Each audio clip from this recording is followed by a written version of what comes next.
जय गौ माता, जय गोपाल। दोस्तों, महानुभाव सज्जनों, अनेक प्राणियों में मानव का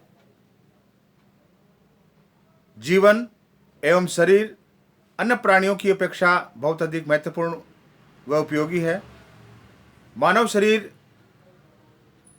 बहुत ही यत्न प्रयत्न आध्यात्म संग्रह और विभिन्न प्रकार के उदात्त गुण जब संग्रह होते हैं तब मानव का शरीर मनुष्य को मिलता है। वैसे तो मानव शरीर के प्रत्येक अंग अपने आप में अद्वितीय एवं महत्वपूर्ण है, लेकिन अगर हम बात करें मानव शरीर की आँखों की, तो पुरानी कहावत है, जग है तो जहान है, आँखें हैं तो जहान है। दोस्तों, शरीर में आँखों की उपयोगिता, एक स्वस्थ व्यक्ति जिसकी आंखें हैं वो व्यक्ति आंखों की उपयोगिता को नहीं जान सकता। आंखों की उपयोगिता वही व्यक्ति बता सकता है जो आंखों से अनजान है, आंखों से अनभिज्ञ है, जिसके पास प्राकृतिक रूप से या कभी एक्सीडेंटल आंखों की उत्पत्ति उसकी नष्ट हुई है या आंखें उसने खोई है। तो वो व्यक्ति आंखों की उपयोगिता के बारे में बहुत अच्छे से जानकारी प्राप्त करेगा। वो आप व्यक्ति आंखों की उपयोगिता के बारे में बता पाएगा, आंखों की कमी के बारे में जानकारी दे पाएगा। तो निश्चित रूप से मानव शरीर के विभिन्न अंगों में आंखों का बहुत महत्वपूर्ण स्थान है। ये दो आंखें ही हैं जो हमें इस जहान से जोड़ती हैं और हमें उपयोगी व कारगर उपयोगी बनाने में सहायक सिद्ध होती हैं। आंखें वैसे तो हमारे शरीर के लिए संपूर्ण शतायु जीवन जीने के लिए बहुत ही उपयोगी व कारगर हैं, और एक स्वस्थ व्यक्ति अगर अपने दैनिक दिनचर्या, आहार विहार, ऋतुचर्या, खान पान, आयुर्वेद, स्वस्थ व्रत का अगर पालन करता है तो 100 वर्ष तक आंखें उसकी स्वस्थ रह सकती हैं। लेकिन फिर भी अनेक असाध्य या मानव की लापरवाही के कारण या अनेक प्रकार के दुष्कर्म के कारण या अनेक प्रकार की विकृति के कारण या अनेक प्रकार के अभाव के कारण हम आंखों की विकृति या अनेक प्रकार की कमी का जब हम अनुभव करते हैं तो आंखें विभिन्न प्रकार की कमियों के कारण अपना सही कार्य नहीं कर पाती, जो निश्चित रूप से हमारे शरीर के लिए बहुत ही असाध्य हो जाता है और बहुत ही नुकसानदायक होता है, और हम इस सृष्टि से सब कुछ होते हुए भी अनजान व अनुपयोगी साबित होता है। अतः हमें आँखों की विशेष देखभाल करनी चाहिए। आँखों में आई कमी को सहजता से हम घरेलू स्तर पर भी उसको उपयोगी व कारगर बना सकते हैं। मुख्य रूप से आँखों में आई कमी या समस्या का मुख्य रूप से जो कारण है वो इस प्रकार मोटे मोटे रूप में हम पाएंगे कि विटामिन की कमी, विटामिन ए की कमी आँखों की में मुख्य कारण है। आँखों की कमी समस्या को उत्पन्न करने के लिए विटामिन ए की कमी होने के कारण आँखों में विभिन्न प्रकार की कमियां पाई जाती हैं, जो निश्चित रूप से आंखों के रोग पैदा करती है। साथ ही आधुनिक जीवन शैली में टीवी, मोबाइल, लैपटॉप, इलेक्ट्रॉनिक्स उपकरणों का अत्यधिक प्रयोग, लोग मोबाइल लैपटॉप से रात दिन जुड़े रहते हैं। विशेष रूप से युवा वर्ग इसमें बहुत ज़्यादा संलग्न है।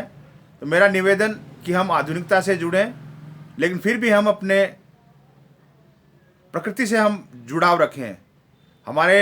हमारे सोच, हमारी विचारधारा, हमारे विचार, हमारी सोच जरूर ऊंचाई पर हो, आकाश में हो, लेकिन हमारे पैर जो हैं हमारी धरती माता पर हों। तो हम प्रकृति से जुड़े रहें निश्चित रूप से। अगर हम ऐसा नहीं करेंगे तो शरीर स्वास्थ्य को हम बहुत अच्छे से नहीं रख पाएंगे। तो मोबाइल लैपटॉप का, आधुनिकता की चीज़ों का प्रयोग करें, लेकिन एक नियमित व सीमित मात्रा में अगर हम प्रयोग करेंगे तो निश्चित रूप से लाभप्रद होगा। अस्वस्थ जीवन शैली, आजकल लोग बहुत देर तक उठते हैं, बहुत देर तक सोते हैं। लाइफ डिसऑर्डर के कारण भी आंखों की बहुत सारी समस्याएं हो रही हैं। लोगों का गलत खान पान, रहन सहन, ऋतुचर्या, खान पान भी इस रोग के, आंखों के रोग को बढ़ाने में बहुत ही सहायक सिद्ध हो रहे हैं। एसिडिक खाना, पेप्सी, पिज़्ज़ा, बर्गर और बहुत सारे गलत खान पान, रहन सहन के कारण भी आंखों में बहुत प्रकार की बीमारियां उत्पन्न होती हैं, जो निश्चित रूप से न केवल आँख के लिए बल्कि शरीर के अन्य रोगों के लिए भी बहुत ही नुकसानदायक होती हैं। तो हमारा एक लक्ष्य बनता है कि हम अपने घर परिवार समाज राष्ट्र की उपयोगिता के लिए, आरोग्यता के लिए हम अपने आप को स्वस्थ और व्यस्त रखें। अतः हमें आँखों की सुरक्षा करना भी बहुत ही महत्वपूर्ण आवश्यकता है। स्वस्थ दैनिक दिनचर्या, योग, प्राणायाम, स्वाध्याय, सूक्ष्म व्यायाम, आँखों की सूक्ष्म व्यायाम आदि अनेक ऐसी क्रियाएं हैं जिनको हम अपनाकर सहजता से हम आँखों की सुरक्षा व स्वास्थ्य सुरक्षा प्राप्त कर सकते हैं। आँखों की सुरक्षा हम अपने घरेलू स्तर पर प्राप्त करने के लिए हमें बहुत ही साधारण से घरेलू नुस्खों पर भी हम इसका उपयोग कर सकते हैं। बहुत अच्छी बादाम बाज़ार से लाएं या घर में हो तो उपलब्ध हो वो लें। 7 बादाम 8 बादाम लें। सौंफ 5 से 7 ग्राम सौंफ लें। मिश्री, डली वाली मिश्री जो कि जिसमें धागा बंधा हुआ होता है, क्योंकि बाज़ार में आजकल कट मिश्रियाँ भी आ रही है, उनका प्रयोग न करें। प्राकृतिक रूप से जो मिश्री है उसका प्रयोग करें, जो निश्चित रूप से स्वास्थ्य आरोग्यता के लिए बहुत ही उपयोगी व कारगर है।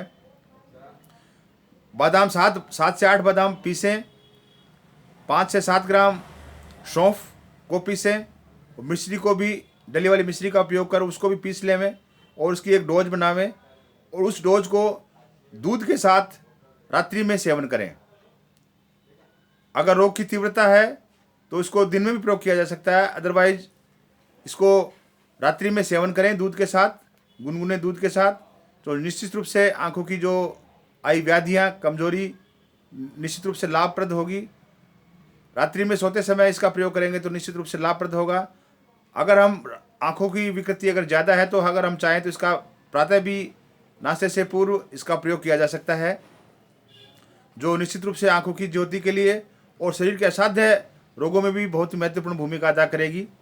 इसके साथ साथ में पंचगव्य चिकित्सा पद्धति में बहुत ही कारगर व उपयोगी एक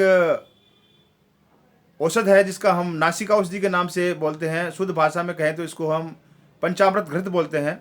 इसका प्रयोग नासिका छिद्र में किया जाता है, जो मैं समझता हूँ कि पंचगव्य चिकित्सा पद्धति की बहुत रामबाण औषधि है, जो नाक, कान, गला, अनिद्रा, बेचैनी, माइग्रेन, लकवा, पक्षाघात, एलर्जी, थायराइड आदि अनेक प्रकार की बीमारियों में पंचामृत घृत या नासिका औषधि बहुत ही कारगर व उपयोगी है। जिन व्यक्तियों को ये रोग हैं तो रोग होंगे नहीं, अगर रोग हैं तो ठीक हो जाएंगे। तो नासिका औषधि का प्रयोग आप एक बार करेंगे तो निश्चित रूप से आप स्वयं इसके भक्त बनेंगे और गौ माता को अपने दिल, जहन, जान में उसकी उपयोगिता को साबित करेंगे।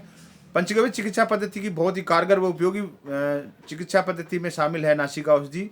और नासिका औषधि गोघृत, गाय के दूध, दही, घी, गोबर और गोमूत्र से विशेष योजन के द्वारा तैयार की गई बहुत ही कारगर व उपयोगी चिकित्सा पद्धति में इसको शामिल किया जा सकता है। तो इसको सुबह, शाम, दोपहर जब भी आपको समय मिले, दिन में 2 से 3 बार नासिका औषधि को केवल नासिका में उपयोग करना है। हल्का गुनगुना पानी में अगर पंचामृत घृत अगर जमा हुआ है तो हल्के गुनगुने पानी में उसको गर्म कीजिए। गर्म पानी में उस नासिका औषधि की ड्रॉप को या उस शीशी को आप उसमें रखिए और तदनोपरांत उस नासिका औषधि जब तरल अवस्था में हो जाती है तो ड्रॉप्स के माध्यम से 2-2 बूंदे, 3-3 बूंदे नासिका औषधि नाक में डालना है लेटने के उपरांत, और सहजता से हमें लेटे रहना है। श्वास लंबा गहरा से नहीं लेना, जैसा सामान्य श्वास चलता रहता है उसी तरीके से लेटे रहें और तकरीबन 2-5 मिनट इसी तरीके से लेटे रहेंगे। तो शरीर के असाध्य रोगों में ये नासिका औषधि बहुत ही कारगर व उपयोगी होती है। जैसा कि मैंने पहले बताया है, नाक, कान, गला, अनिद्रा, बेचैनी, माइग्रेन, लकवा, पक्षाघात, एलर्जी, थायराइड आदि अनेक रोगों में यह बहुत ही कारगर व उपयोगी औषध है।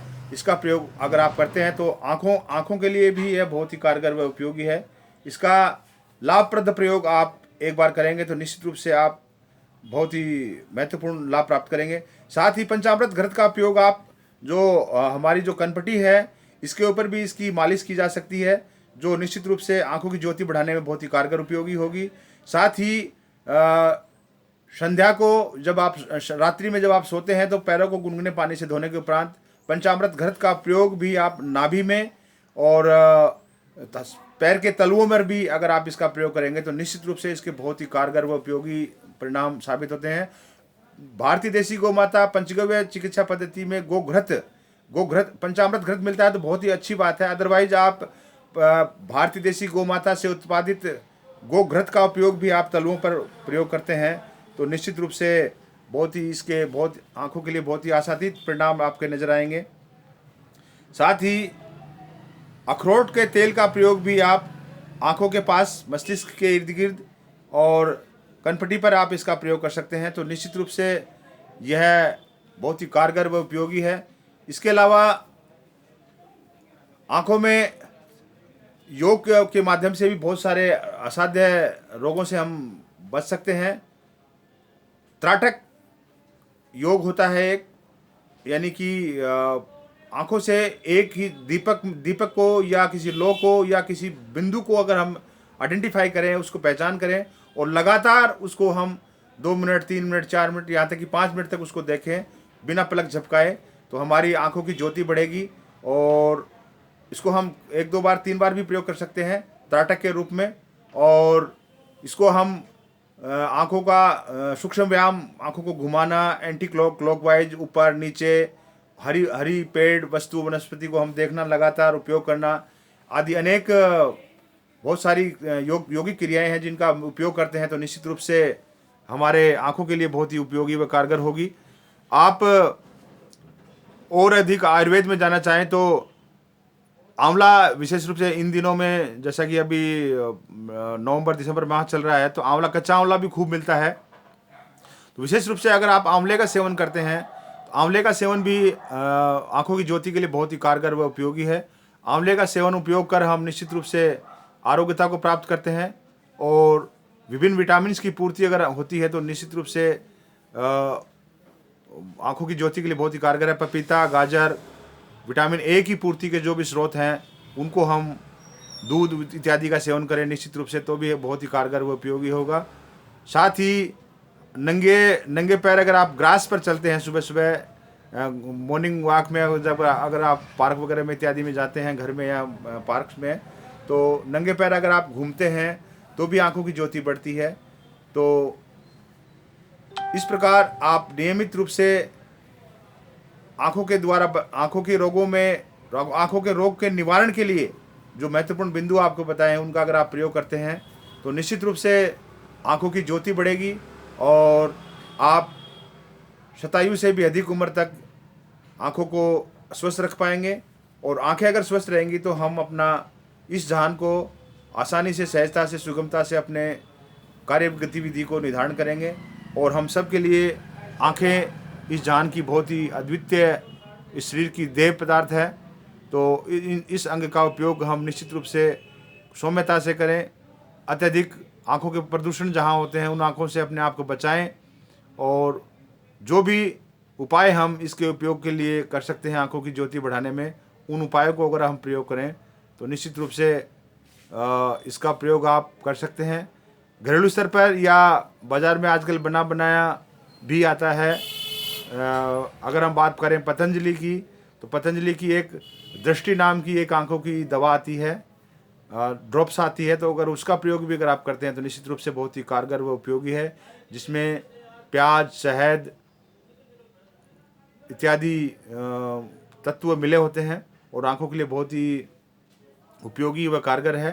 तो आयुर्वेदिक उत्पाद है, स्वयं अनुभूत हूँ उससे मैं। तो आप भी इसको उपयोग करें और निश्चित रूप से बताए गए नियमों को, बताए गए अनुपालना अगर हम अपने जीवन में शामिल करते हैं तो आँखों की विभिन्न प्रकार की कमियों को हम सहजता से दूर कर पाएंगे। तो आँखों को स्वस्थ रखने के लिए बताए गए योग, प्राणायाम, स्वाध्याय, चिकित्सा, बताए गए आयुर्वेदिक सूत्रों का अगर आप अनुपालना करते हैं तो निश्चित रूप से आँखें स्वस्थ व समृद्ध रहकर हमें शतायु जीवन तक हमारा साथ देंगी।